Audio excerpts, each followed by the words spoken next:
What's up, you guys? Welcome back to my channel. Welcome back to another video. Now, we need to have a chat about protein because I feel like I get asked all the time how to make yummy protein shakes, yummy protein smoothies, etc. And that is what this video is going to be all about.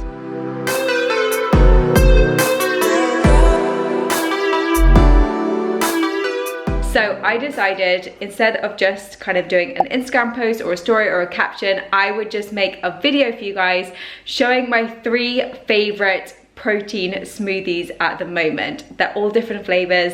There's definitely a flavor for everyone, I reckon. So one thing I definitely want to say is that I much prefer making a smoothie instead of just having a standard shake. The main reason being because you can just pack so much more into it. You can make them as full or as minimal as you want, and also it's just a great way to get loads of more nutrients in, some carbs, some fats, some protein, obviously. It's just the whole thing. So each 3 recipes is going to feature all of that. You can totally scale them to whatever your needs, whatever your requirements. You don't have to use as much ingredients. You can take some things out. They're totally flexible. They're just some great ideas for you. So for all of the recipes, I am going to be using the My Protein powders. You guys know I've talked about them a lot over the last 6 months or so. I work with them on an ongoing partnership basis. My link is always in the description box below, and my code EMPOWER will save you 37% off loads of things on the website. So this is what I'm going to be using throughout the video.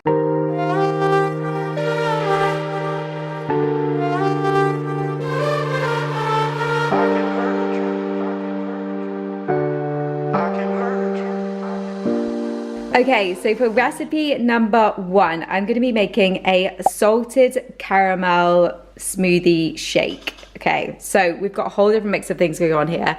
Firstly, I'm going to be using the My Protein salted caramel whey protein. This flavor is yummy. It's always a staple in our house. I feel like everybody loves it. It goes great with oats, but it's also great in smoothies like I'm going to make now. I'm also going to use some of these My Protein flavor drops in maple flavor. They're 0 calorie, but you can, if you wanted to use something else, you could use maple syrup. I've got a whole banana, which I've chopped up ready. I've also got some dates, which I'm going to use about half a cup of dates just to give it some sweetness. And then I'm also going to throw in some almond milk as kind of the fluid to use in there. You can use coconut milk, is also fantastic, or regular milk if that's your vibe. Whatever you fancy, you just need something. Again, you could totally just use water. I just think that a milk makes it much creamier. I can hurt you like you hurt me too, me too. We're letting go, drifting apart. We're letting go, drifting apart. I can hurt you like you hurt me too, me too. We're letting go, drifting apart. We're letting go, drifting apart. Okay, interrupting some smoothie making with some protein chat. Now, one of the questions that I get asked all the time is, how can you eat more protein? Like, how can you get more in throughout the day? How do you actually achieve a protein goal, etc.? And I think protein powders are obviously amazing because they are just a pure protein source, which is super convenient. They're definitely not a necessity. You can totally eat whole foods to achieve your protein target, but they are a great tool. Like now, if you are making a smoothie or you're making oats and you want to include a protein source into your meal. So I would say having convenient protein sources to hand is obviously a very, very helpful thing. I also think it's helpful to spread your protein out realistically throughout the day. And I'm not talking about being obsessive over kind of protein windows or anything like that. I'm just talking about being realistic and making sure that you're splitting your protein intake out throughout the day so it makes it more achievable for you to be able to achieve. So for example, if you're aiming for around 30 grams at breakfast, that's a great chunk of your protein goal taken away at breakfast. But if, for example, you didn't have a good high protein source at breakfast, then it is likely that throughout the rest of the day, it's going to be pretty hard to get that protein intake up, and you're going to feel much more conscious of having to try and incorporate more protein. So yeah, I would say just trying to spread your foods out a little bit more, learning what's in foods, planning, prepping, having a good source of protein in your house, around you, filling your environment with things which are going to help support your goals and help support what you're trying to achieve, I think is super helpful. Okay, so next up we have got a chocolate brownie kind of bonanza going on here. So I'm going to use the My Protein chocolate brownie flavor protein. I'm going to use a scoop, but you could use 1-2 scoops if you fancied it. I'm also going to put in some of this all natural almond butter. It's a smooth one. I would always use a smooth one in a smoothie or a shake just because it's already smooth, obviously. Almond milk again, but you could use coconut milk, water, regular milk, whatever you fancy. Cacao powder just to make it even more chocolatey, and you could throw in a banana or something into this if you wanted to, and you could also use oats. So if you wanted to add slightly more calories, slightly more carbs, you could also add some oats to this as well, but this is what is going down for this one.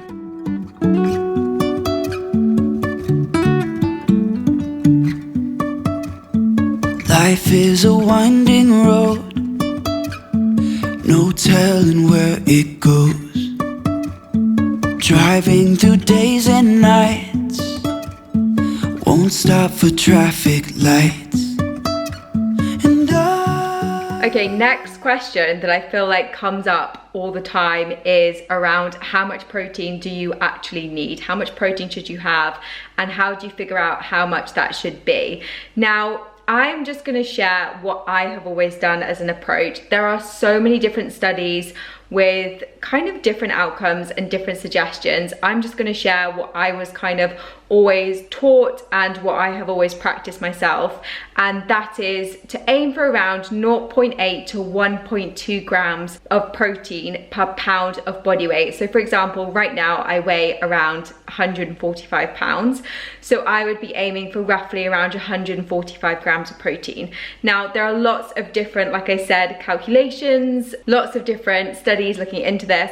This is just kind of like what I've used and what I have also obviously learned and practiced for a while now. So yeah, I would say it doesn't have to be a crazy amount, but ensuring that you are getting enough into your day. If lean muscle growth is your goal, then obviously yes, you need to be making sure you're having a high protein diet, and I think that simple equation is a super easy way for you to figure out how much that could be. Okay, last but not least, I'm going to be doing this berry blast kind of combination. I love berry, strawberry, those kind of vibe smoothies. So this is literally my jam right here. So I'm going to put peanut butter in this one. We used almond butter in the last one, but I'm going to use peanut butter in this one. Again, it's just a smooth one, which is fab. I'm also going to use this summer fruits flavor. You could use any berry or vanilla or that kind of vibe.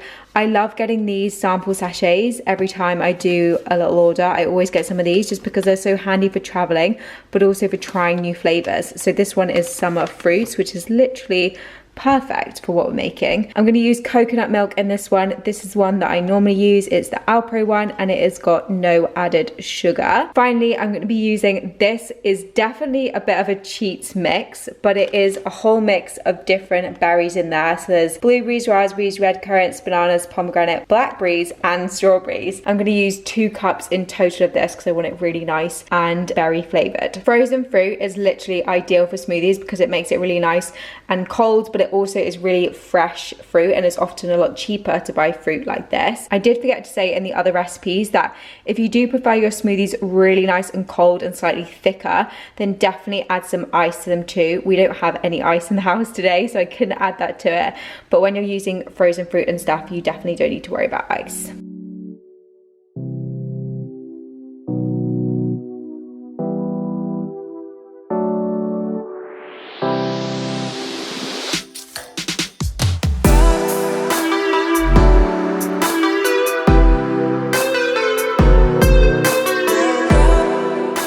Right guys, guys, I hope you enjoyed this video. Make sure you hit like and subscribe if you did, because there's videos coming every single week, and any suggestions of what you want to see, let me know. And let me know if you give one of those recipes a try. I'm so intrigued. And also, I'm always looking for more smoothie combos and creations. So if you have ideas or recipes that you love, let me know them below too. And I'll see you guys in the next video.